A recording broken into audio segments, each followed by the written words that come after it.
Guys, John here with Shadow Graphics again. In the last video we saw the beginning of how to customize Photoshop, okay, and again we're using Photoshop CS6. And guess what, I'm kind of a noob in this whole tutorial business, so I guess you guys should just bear with me and try to get what I'm trying to, the information I'm trying to convey, however bluntly I put it. And yeah, we're going to continue from where we left off. Okay, we're customizing Photoshop now. There's something I must say, it looks like this, okay, but you can make it, there are a lot of things you can change about it. For example, mine looks a lot darker, okay, probably darker than what yours should look like. And if you go under the edit menu and you go to preferences, okay, remember the shortcut to go to get here is Ctrl K, and you take interface.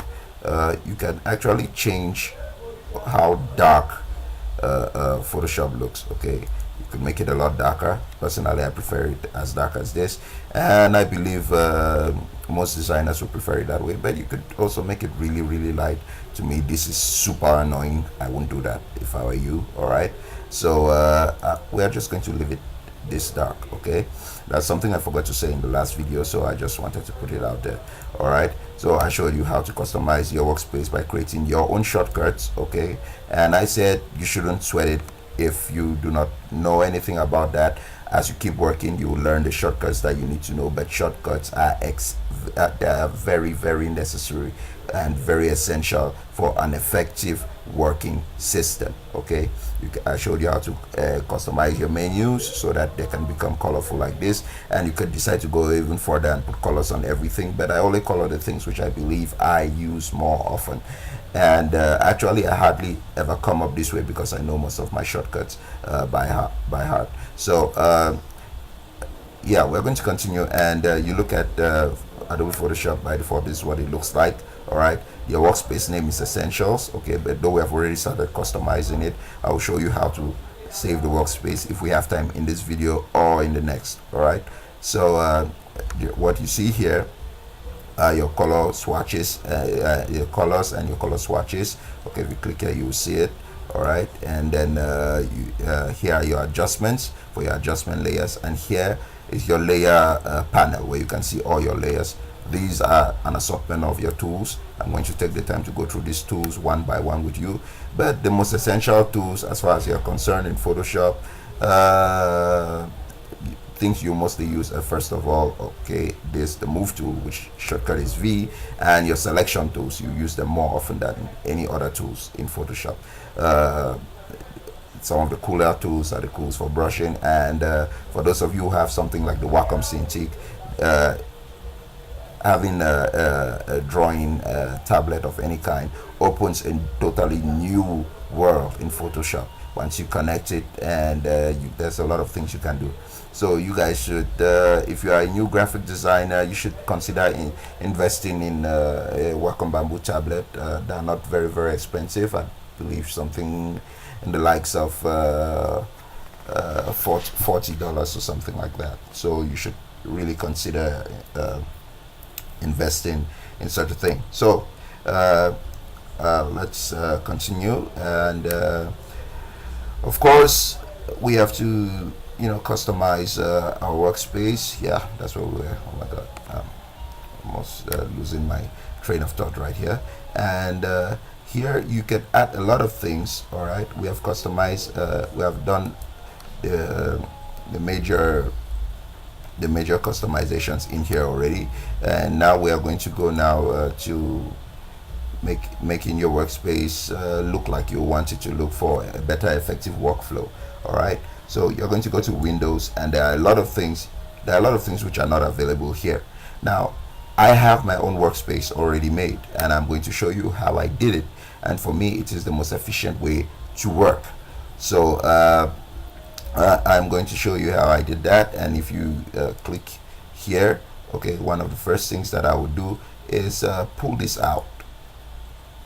All right, you may not know why now, but this is your menus. All right, and rather than having to scroll, it's better to have a longer way of seeing them. I'm going to show you things about creating a new document later on, but for now just hit Control N on your keyboard, or you go to File, New. Okay, you see there's Control N. It's part of the customization process. It is actually necessary for something to be open. All right, so that yours may open something totally different. Don't sweat it, doesn't really matter. All right, so we're going to go to Windows.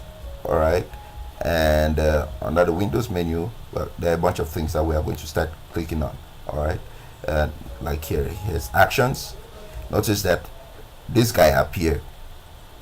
This guy appeared right here. Now everything in Photoshop can be docked and undocked.